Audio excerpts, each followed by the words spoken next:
My name is Chris Sanders, and I am the Chief of Plastic and Reconstructive Surgery at St. Luke's.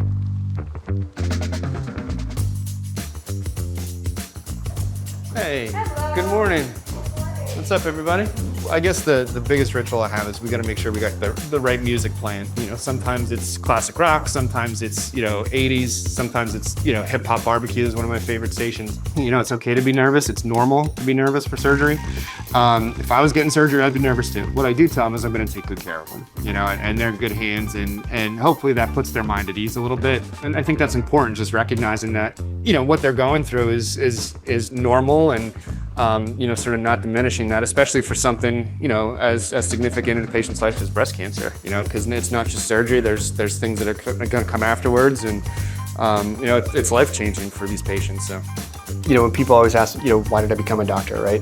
One of the things is that I was actually very close with my grandfather, and he was a World War II vet, was very, badly injured in World War II. I used to help my grandma, help take care of my grandpa, and he always used to call me his little doctor. I also had some really good mentors in high school. Didn't really have any other interest in terms of what I was ever gonna do. That's kind of always, figured I was always gonna be a doctor. When I was at Temple, it was actually when I was first introduced to St. Luke's. So I was actually a med student and did my first ever clinical rotation in anything in surgery at St. Luke's. And during that time is when I sort of also got interested in plastic surgery, because that was sort of my first exposure when I was here training both as a med student and a general surgeon.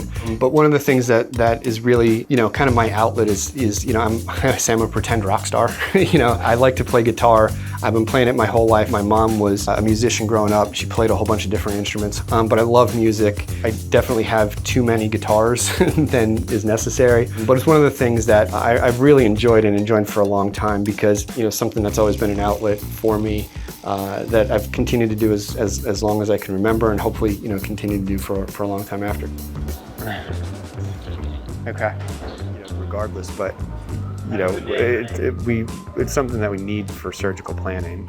In plastic surgery in particular, it's surgery that they're excited to have, because it's transformative for a lot of them, or it's sort of restoring something that, that's been missing for them. We have surgeons who are microvascular trained, who are, have done aesthetic fellowships, who've done pediatric fellowships.